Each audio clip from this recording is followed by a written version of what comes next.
Achiel kuom jok manowe telo makare piny ngima kendo jandiko marahuma ahinya Martin Luther King nowacho ni telo makare en telo mantiere koda gi kwe loko ngima to en telo mang'iyo mbele kata chalo gimago toch e mbele mar japiny. Live e chenro mari mar Rameny County, Deputy Governor ma Kisumu County Daktari Matthew Owili owache ka honge ka konego bene wache nikech mairi en tipo achiel miwache adieri madu kodhi e sigana kaka Deputy Governor mosetiyo kod jatende kod kwe maonge koko.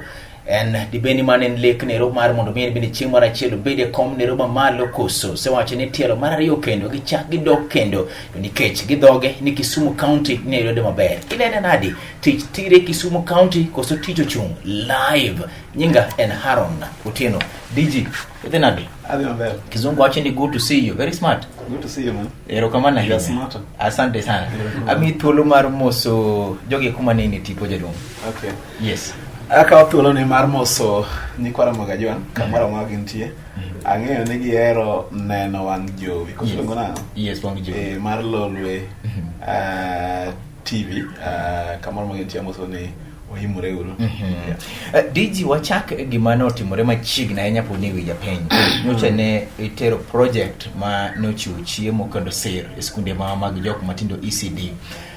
Nitiere ng'ama nyalo penjore ni to mairi nyisang'o kata ber makoro wach ni dhi kelo e Kisumu County? Ndalo machuok mokalo. Yes. Teacher Beach mar week manyokalo. Yes. Nyowa flag off chiemo nyodhi centers mag early childhood education mag idhogere luongo ni ECDs. Yes. Mondo miyo odhi okony nyithindo masomo kuondego mondo ka ochopo sa lunch to gik maginyalo chamo mondo mi kik gi dog dala na joma nyalo dwaro mondo dala modhi chiemo. Tok mano kende wang'eyo bende ni samoro nitie kuonde moko ma samoro jonyuol ok nigi nyalo manyalo miyo nyithindgi miluongo ni 3 meals a day. Yes. Koro piny owacho ma county ma Kisumu motelo gi ngire Peter Nyang'o noneno ni nyalo bedo maber mondo mi wang'i ni nyithindo madhi e skunde mag ECDs oyudo lunch moro. Ma en gima ne ukaro uchako sani koso bedo ka utimo jadong. En gima osebedo kwatimo nyaka ne wadonji e piny owacho. Nawacho chieng' mane wa launch it was a launching of the place, it was just a flag off. Okay. Mondo yango chiemo gi mondo mondo okay. Ting'eyo ni kane sirikal manyien mar ngire no losi maduong' ahinya manodwaro mondo mi otimre ni mondo ne increase the enrollment number mag nyithindo. Yes. Nikech ing'e ni mane misingi, okay? Mane kamilose godo foundation maber mar somo, okay? To mondo mi mane bedi nyaka ne wager skunde gi, nyaka wakete gik madwarore manyalo miyo nyithindo gi somo e yo maber. To nochako neno kendo ni mondo mi retain nyithindo gi mondo mi obed ka mondo mi osom wayudnegi e pocho moro matin, okay? Magi nyalo chamo sama gitimo sama ginie school. Kendo ano kamano koro se increase the number in those ECD centers. Na wacho ni wan kon nyithindo maromo 51,104, okay? Centers mantie godo sani magin 670. Ng'ato biro penjo ni seche ma ikelo chiemo, wang'eyo ni chiemo en gima ochuno ahinya e ngima dhano. Kata kamano chop mondo mikel chiemo chal ka gima structures kata mana gedo gi eki koro sechope giko margi. Usechope gero ECDs manugeto mondo mi ugere Kisumu County makoro nyalo siergi koda ka gi chiemo kod gik moko kosepogo tiho gero. No, en chenro madhi mbele. Yes. Chenro mar gero centers go pod dhi mbele. Ng'e ni wan gi so many primary schools. To gombo marwa en ni primary ka primary obed gi center ma nyithindo matindo timo ang'o, ma nyithindo matindo some koro ka gibedo ang'o miluongo ni transition. Ing'e ni sani piny owacho mamalo mabende mochung' ne skunde mag primary to gi skunde mag secondary to kod universities through Professor George Magoha wacho ni bagi miluongo ni 100% transition. So national government wacho 100% transition kowuok e primary school kadhi e secondary, giwacho 100% transition kowuok e secondary school kadhi e colleges gi universities. Koro en jukumu mar county mondo wang'i ni how do we feed into that program mar ang'o mar the national government. One maro en early childhood education. So what do you think odonji and then we get 100% transition. Osenyago lemo kosepoku osenyago lemo wachni rima tero chiemo kata mana siro pogore skunde mag ECD e Kisumu County kendo kono nyithindo gi sani eri koro kwan margi dhi mbele manok pache manopara bigodo ko Deputy Governor ma Kisumu County Daktari Matthew Owini live e Rameny County. Jaduong' kopogore koda gi wachni rimar tero chiemo gi kata mana siro gi eki ang'o kendo manie mesa ma dongruok madhi nyime gi sani? Pani mano ko watieko wacho na to chiemo to yiena bende wach mapiyo nikech samoro nyalo dwaro ng'eyo ni tang'o kendo ka ok chiemo. Wacho ni wasegero the ECD centers okay equipment school to machielo en wamiyo gi gimiluongo ni textbooks nikech nyithindo dwaro learning aids. Okay, so nitie textbooks momigi, nitie exercise books momigi, wamiyo gi bende kaka ginyalo ndiko. Okay, gin gi pencils and erasers. Koro mano wayo kamano. County ma Kisumu nitie dongruok malach in different sectors. Okay, kidhi agriculture nitie dongruok, kidhi education nitie dongruok ma osewacho kodi sano, kidhi weche mag thieth nitie ng'owa nitie dongruok. Wakang'eyo ni dwaro mondo mi wachak gi kanyo to tie gi kanyo ang'oma ni mesa usani eri kado bed sector mar thieth ang'oma ni mesa ka en sector mar mamoko mikwano giko ang'oma ni mesa muketo dudu sani wachak gi sector mar thieth. Ing'eyo ni ne kane governor odonjo county kaka governor ne nitiere mana kuonde matin ahinya mane nyalo time gi bilogo ni operation kata upasuaji gi dho Kiswahili kata kuma nyalo time bero. Ka ng'ato ne tuo e dala ma Nyakach to nyaka kele mana nyaka kanya Kisumu. Ng'ato ne tuo e dala ma Muhoroni nyaka kele nyaka kanya Kisumu. Nochiko nochiko nobro team. Okay, ni obro gero theaters e 7 sub counties ma wan godo. Okay, koro aero ni osetieki nitie theater. Okay, Muhoroni mane onge theater sani nitie ng'awa nitie theater, Kombeya mane onge theater nitie ng'awa nitie theater, nitie adek kena pod onge. Okay, ma Gita ma Kisumu East. Okay, Chulaimbo in Kisumu West onge Papua in Nyakach. All of them are ongoing. Okay, mwang'eyo ni by next year kapok orumo to kuonde go tema kwana go dhibedo ng'awa dhibedo gi theater. Again ni sak biye na nikech chenri dibe such a thing mar kwano gi kata kamano maybe gik moko adek kata ng'wen madongo manie mesa usani kopogore wach mar thieth mikwano ni jero. Well, ka ok wach mar thieth mwasewacho wach ma nitie wach mar towns. Okay, nikech mago koro other growth nodes jo ka ji wacho ga ne Kisumu gerore to wadwaro mondo kuonde mamoko bedo timang'o bedo meyo gerore. So the governor created the towns Mama Seno, Kombewa, o create Ahero, o create Ahero, o create Katito to kod Muhoroni. Okay, mago koro we are going to have a special allocation mag those towns mondo mi wayud kaka jodala makono go binyalo yudo the kind of development moneno kata ma witness within the city. Okay, mano gi kanyo. Mar ariyo one kod gimiluongo ni Lakefront Development Corporation. Kila mondo ang'isi ni kiny isidha yanga that body. Wawacho ni Kisumu is turning her back to the lake. Todani koro Kisumu of face the lake. Koro wachaka yanga wuodhno kiny mondo mi the required investments a lakefront mabro kelo ne jodala ma Kisumu a lot of investment to mago bembro miyo gi yudo ajira kata tije ma ji dwaro from mondo piny wacho tonade mondo piny wacho kelo department mar ohala nikech kakro kama omako jo Kisumu ahinya.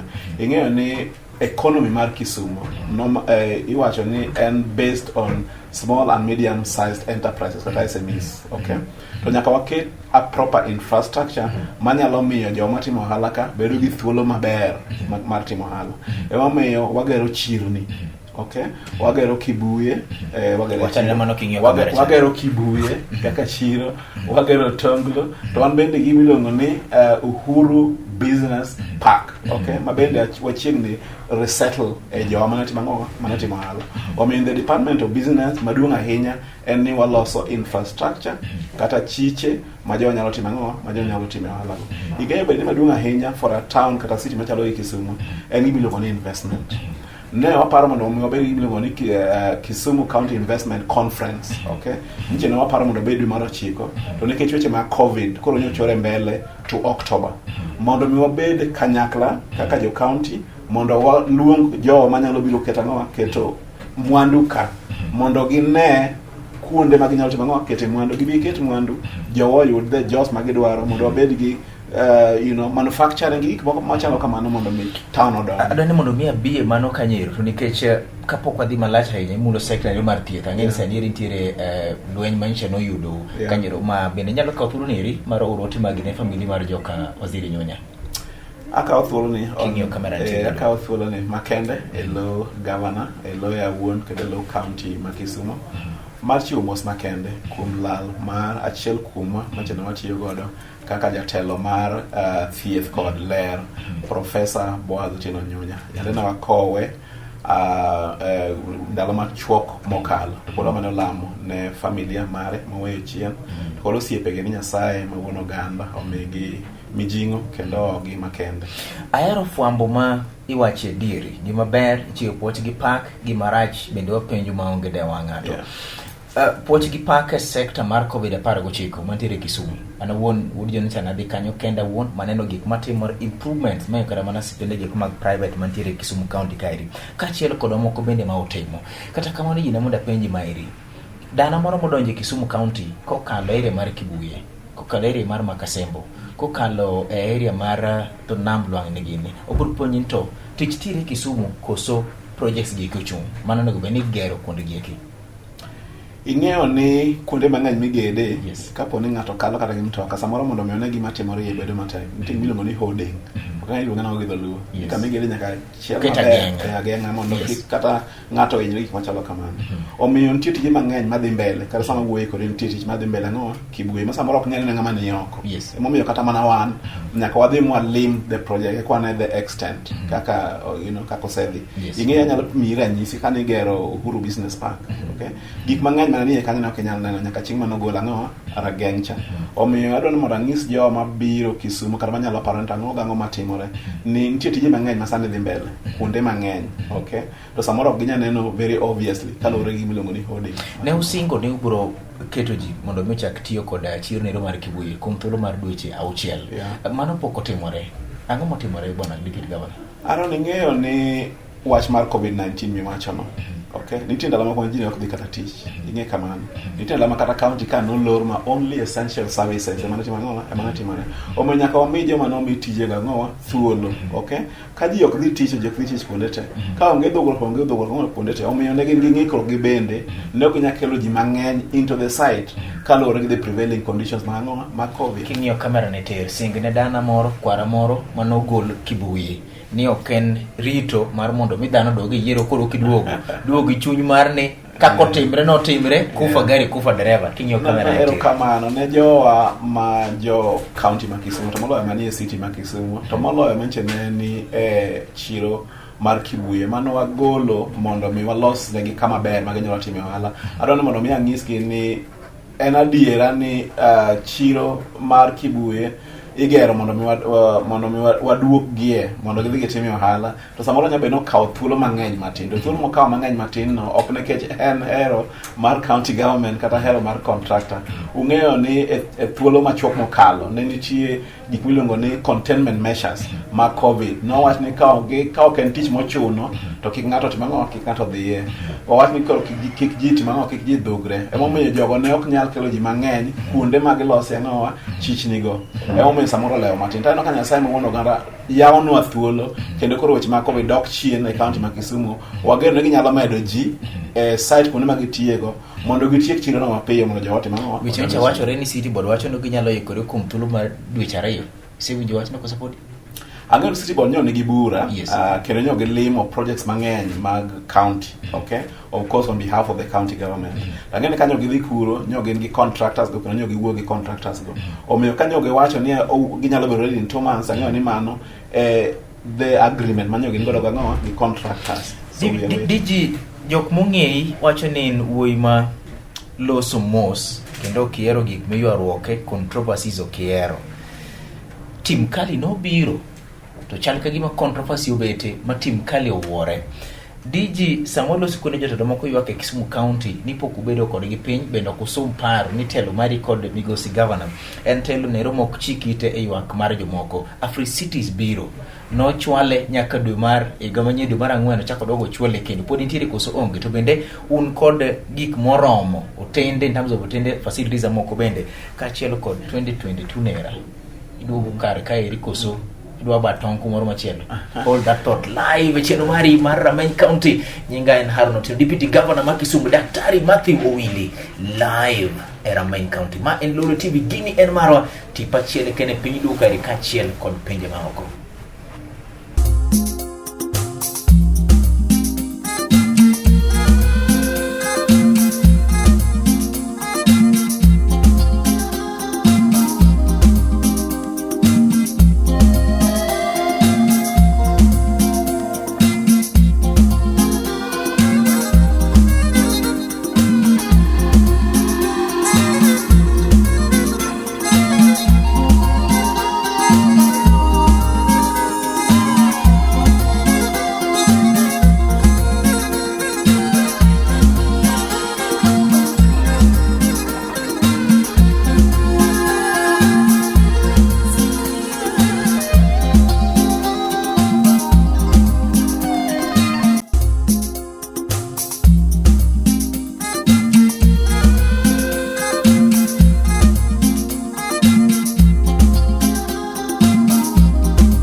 Live chenu mari mar Rameny County, Deputy Governor ma Kisumu County, Daktari Matthew Owili. Samano wakao break nero na modho piga mar ndim. Tapenje Deputy Governor to dibeni kwe nitiere kod jatende nikech nigi lek moro mbele ka koso onge biro miyo thuolo mar penjo manero. Bachigi tendo mari mar chendo mari nyinga en Haron Otieno. DG Africities Biro Kisumu County. Dana moro kwinje en ang'o to biwikurune? Africities en dongere to en riwruok mar bombe madongo dongo ei Africa to kod sirikal ma piny. Yes. Kata miluongo gi dongere ni county governments. Yes. So local governments to gi cities in Africa. Koro mane tiende. Koro en riwruok. Bombe te mani Africa. Bombe te mani Africa. Okay, karen Koro giromo after every other 2 years or 3 years. Giromo after every 3 years. To ka giromo to gibiro e boma achiel. Kaka koro wan gibiro e boma ma Kisumu dwe ang'wen higa mar 2022. To ka gibiro to gibiro ji mang'eny. Waparo ni wanyalo bedo gi ji maromo 10,000 mabiro mowuok e pinje ka pinje to pod en dwe mar ang'wen koso nolok dwe mar 5? Apani nyo oloke dwe mar 5 kaluwore gi weche mag COVID. Koro chenro samoro nyo odwa gini mathin. Koro en dwe mar 5 ka bedo dwe mar 4 dwe mar 5 higa mabiro. Rombila ni research mobiro kilose bombe duto mane Afrika. Yeah. En gima duong' ahinya. En gima duong'. Be un gi ikruok moromo?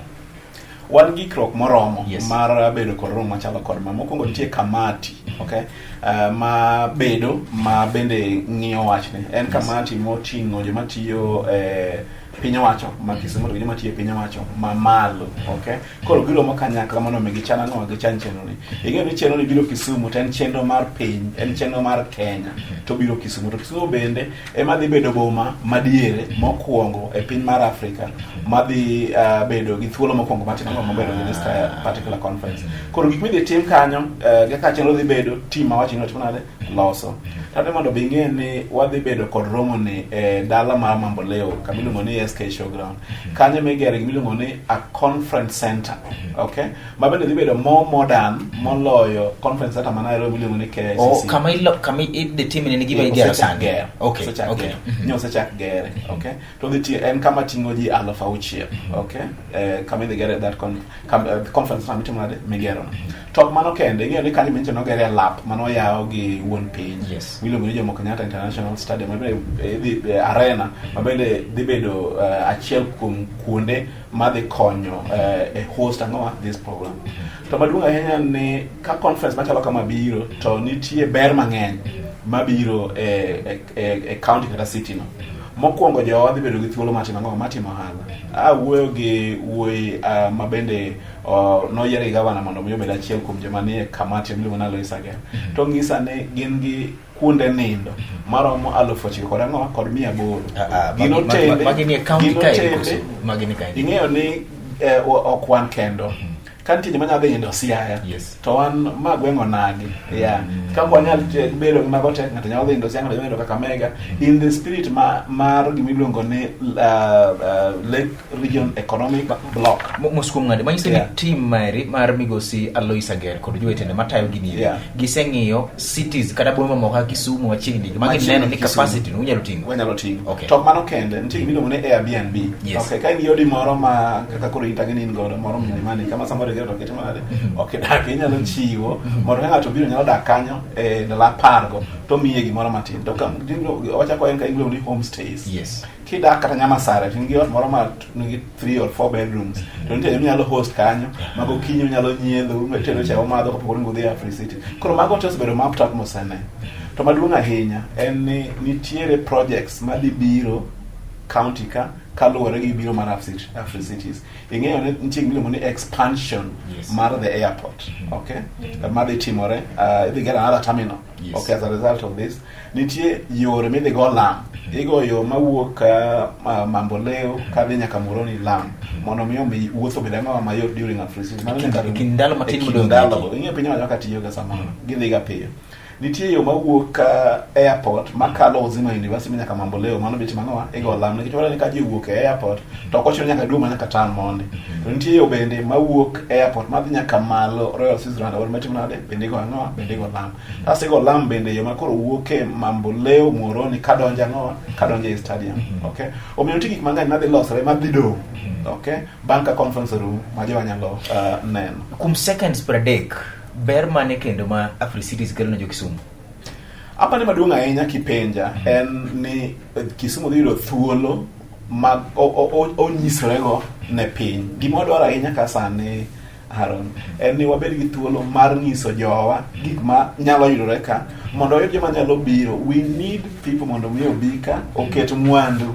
Okay, mondo wager town maduong' manyalo miyo jowa thuolo mar yudo tije, manyalo miyo jowa thuolo mar yudo kuma ginyalo use, manyalo yudo thuolo mar yawo kata mana kambi. Okay, ochopo samwa dhi sungo nyaro ma en Kisumu County kochopo odiochieng' mar Free Cities wacho ni ikruok nitiere makare derni midwa ger kuonde gi kuma ginene kachiel koda gi thuolo mar into kod an ohandi moro mar chumbo an bende ohanda mar dhiro pigo thewi chande samoro nyalo biro dhiro giyude gige kuma tin ma ginyalo tiyo godo pacha mano paro ma Deputy Governor ma Kisumu County Daktari Matthew Willy live e Rameny County.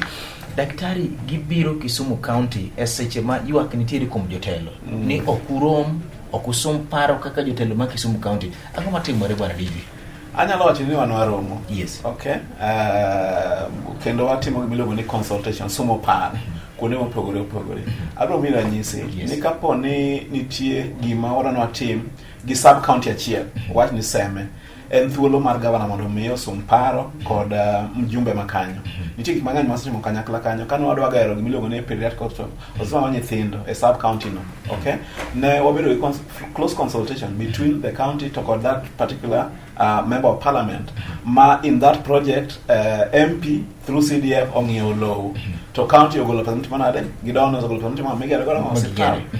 Ka en gima mako kanyakla wacho ya koro covid no gavana oluongo bura ma ji nobiro ma ji notimo ng'o ma ji noromo mano wawacho gi kanyakla ni as a county wadhi timo kama ka in mjumbe ma igi minyalo timo kamano nitie mano timore nitie mabende ok otimore mabende ok otimore ma pod odiro ng'o nyaka sani to mano pod ok nomonowa dhi mbele mondo mi wakony weche ma COVID-19 kendo iwacho ka ni puoch gi pak ne gavana gi tim mare nikech weche ma COVID-19 beto setimo ng'o beto setimo maber. Omiyo wach mawuok ni samoro okwa sum paro an aparo ni samoro ok en adiera kane weche mag floods nitie ne wasumo paro kendo watiyo kanyakla gi mjumbe manyando kane wach mar special economic zone biro, okay, ne wasomo paro gi mjumbe wa Muhoroni to kod senator, kata kamano ng'e ka nobedo samoro jomoko nobawa gi kidi machalo kamano. Omiyo samoro bende wanyalo wacho ni somo paro nyama somo kuom ng'ama oyie mondo uriw paro kanyakla, nikech waseneno ka bende nitie jomoko e kind jotelo miwachogo ma samoro ok ohero mondo mi wariw ang'o, mondo mi wariw pacho. But anyalo wacho ni at every point monego bed wa consult, wasega luongo buchego. Koro joma biro moyie riwo paro kodwa osebiro, joma ok obiro ma ok dwar riwo paro kodwa bende ok wanyal chuno. Mano yo mar medo penjo tu. Ere kaka iluongo Igande? En ukawo simu tigochi ni jatelo moro, koso indiko barua, koso ere kaka ilande? Indiko barua ne jotelogo mondo mi gibie gini. Inyalo ornegi SMS mano bende yie. To be samoro wajaluongo gi through their caucus chair. Okay. Na wacho ni jawane gi caucus chair mar wajumbe mag Luo Nyanza duto. Ma bende we lucky ni en ng'at achiel ma jatelo e county ma Kisumu. Bwana Ndiki nyakwalose contractors mochi ni poko chuli e Kisumu County nyakwalose 2022 and beyond lek mane manitiere. To kapo kabiro kar kanyo ero tire gimada penya aneno ka thought track mara lalna. Wakungo adhi weche giki mag unpaid contractors. Yeah. Bende nitiere contractors apoko chuli e Kisumu County ang'ombe giwak sate jedwong. Kamora mora nitie contract na poko chuli. Mane adiera ma kende. Ok en county ma Kisumu kende. Bende ok en kata ma piny wacho mamalo nitie contract na poko nade ma poko chuli. Nikech ing'eyo ni county gi dho ngere ni is a going concern. Koro nitie gik moko mitimo every other time. Yes. Koro contract kosemiti to timo tich mare kosetieko to kelo the papers for processing of what? Of payment. Kinado wacho ni ma en gima nyalo confirm, okay? Ni county ma Kisumu is one of the counties mosetemo matek ahinya chulo contractor. To ba wacho ni samoro a contractor nyabe notimo tijni to chako timo tich machielo. Ochule ma to poko chule macha, okay? Mangisi nyaka pero wach mano timo ng'owa ni poko chule. Kata contract moro timo sechulo ntie poko tunare ma poko chule. But because are going concern, it's a trade, okay? Ichalo na mani eduka. Be morgi oreya mosechulo godo contractors ma Kisumu.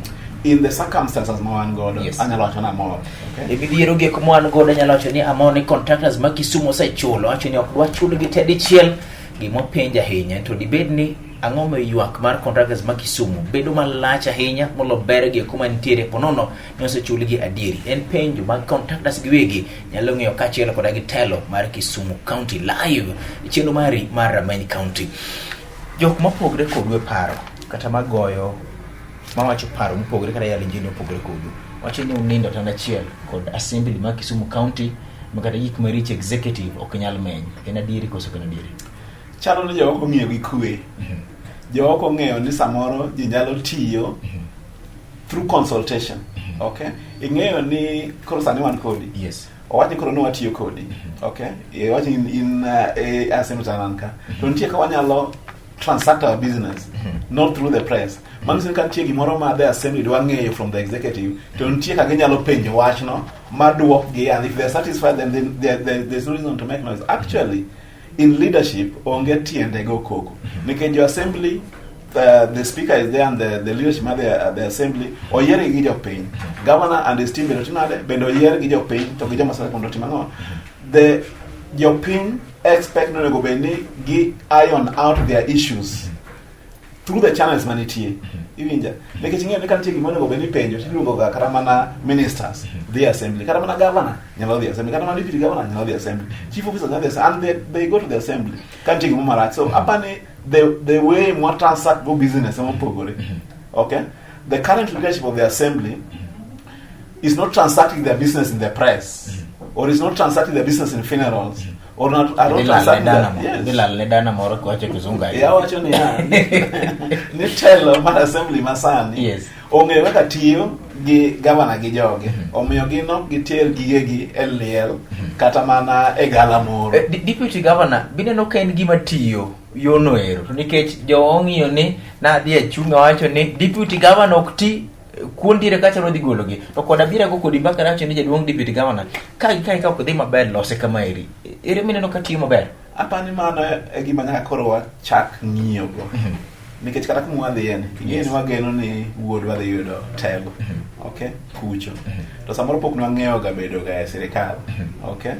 sirikal ok ochuno ni koko. Koro nyaka ochak soyo ywa. Nyaka ochak soyo ywa, nyaka ochak ng'eyo ni anyalo penjo speaker wach mo winjre at that level kapok otero jopiny nikech noyiero gi jopiny mondo mi wating' ang'owa na jopiny. Koro ka nitie gima onego bed ni waloso kaka jotelo to walose ka jotelo, kik otelo ne jopiny kendo nikech kotelo ne jopiny to chalo gimoro oyiero yes achako lo jopiny mo timo ang'owa ochiw solution go. Omiyo aparo ni the current kaka county tiyo sani gi pacha is the best way that it should be. Wuoyi ma sako committee ma Kisera seche moko kidhi manyo nyako tidhi kiwuoyo wang'i ahinya to samoro kisechopo kode ot tinyise ni mena nyango ting'eni lel to kadwa mono bro go mbaka chieng' machielo. Deputy Governor jok mapako kata kitendi wacho ni wuoyi ma dhi mos okiero controversy kata ywaruok kendo sitiyo gi governor ma onge kwe. Personal question inyalo duoko kata ok inyalo duoko. Chwanyuru kapok gimoro chwanyi nyaka ni chak tiyo gi governor kosiera era ni ibed ng'at maling kendo bedo gi kwe. Onge ng'ama nyalo wacho ni ok ng'at chwanyore kamoro amora ji odak e chwanyore ng'at mang'owa nyalo bede. To nawacho ni gima timore en ni luwore gi kit telo mar ng'ato. Be ok en chwanyruok, onyalo bedo gima iluongo ni pogruok ang'owa e paro. To samoro ma pogruok e paro bedo to jotelo ariyo kata jotelo adek kata jotelo ang'wen nyalo loso gi kanyo mawinjruok timang'owa mawinjruok bede. Emomiyo an ok anyalo wacho ni onge gik ma osebedo na marach kata mosebedo na maber kata mosebedo na but nitie gima iluongo ni consultation between leaders and as a leadership mano e gima jopiny timo nade gima jopiny dwaro. Okay ok koko ma jomoko temo goyo pile ka gi kacha. Deputy Governor 2022 Kisumu County penjo, Nyakach bende penjo. Iba tongi bungu koso kiba tongi bungu. Wabatongi bungu ne Governor Ngire Professor Peter Anyang' Nyong'o. En ma jopiny noyiere, en kod manifesto makare mong'ith mosebedo co-implement. Jopiny oseyie ni miye another term in 2022. Omiyo wan wadhi kod Ngire e ng'wech machielo mar laro kom mar Governor mar county ma Kisumu. Kendo ang'eyo ni wadhi yudo komno saa 3 okinyi. Kendo wadhi konye tich nyaka chop 2027. Tim kali no bar ndi tim manyien wacho ni Kisumu manyien. Okia ni useloso slogan muduo 2022 koso slogan podi. Kingi okabera ni tiro wach mari mogik. Ing'eyo ni tim kali ne tim malicha ahinya. Ne en gimiluongo ni gidhongere ni election vehicle. Jitema ni tim kali noyudo kom na gidwaro. Governor ni tim kali noyudo kom mar governor. Mheshimiwa Fred Outa ne ni tim kali noyudo kom mar senator. Mama Rosa Akinyi-Buyu ne ni tim kali ebede noyudo kome mar women rep, okay, mar county ma Kisumu. And of course ne wan gi ji mang'eny mobiro through that arrangement mar tim kali. To kaka ing'eyo Wuod John, ing'eyo ni yore mimanyo godo siasa samoro ok chung nyaka giko. Kendo wan gi examples mang'eny. Wan gi CORD, wan gi Jubilee, wan gi NASA, okay? Omiyo gimotimore Kisumu disintegration mar tim kali ok en gima nyien, okay? Kendo ang'eyo ni governor being a political animal, okay, obro craft another team, okay, modhi godo e yiero mabiro. To en thuolo bende mar tiyo gi joma ne otiyo godo moyie tiyo kode, okay? Kisumu no ero gima nyalo wachi onge datiek mana kodaka gi sigana manogo kodaka gi jandiko Martin kikatiyo kod Martin Luther King atiyo kod Ngugi wa Thiong'o manindiko buk ne ero mar The River Between. Nogoyo sigana mar migosi Joshua manotelo e dala. Nyithinde ne pogre paro ahinya kata kamano sakasa no siko oluongo gi to keto gi piny to giso gi ni mayo manyaka olugiko buko nero chapter 24 mar bugni eri nogolo nyithinde ariyo gi kane gipogore paro chutho. Mudhoni nodhi yore, Nyambura nodhi yore. Kata kamano Nyambura nodong' kagoyo sigana mar Mudhoni manokowinjo dwaro nero mar wuongi maniluongo ni Joshua. Otieko ndiko bugnero kowacho ni puonj koro wuok ni ng'ato nochiko ite to ng'ato nokochiko ite. Telo mar jaduong' ogeni en telo nero mabiro chiko ite kuom nyithindi te dala nyisi gi yo kochopo 22 kada toke joma no winj wach ne kuma ne gibedi joma ko winj wach ne kuma ne gibeti. Erokamano kuom biro chero neri mar Rameny County. Nyinga en Haron Otieno. Elo camera person mara camera 1 antiri nyak miluongo ni Dafin kachielo koda kagi Senior Mozeru Babel to koda kagi Dan Dere mona ligi mara moro bedo kare kod office neri mare communications e county kachielo kod office mar deputy governor migosi Daktari Matthew Owili. Erokamano ahinya kum kete Ilolo TV gini en maro. Wachako doga timu chieng' machielo. Nyinga en Haron Otieno.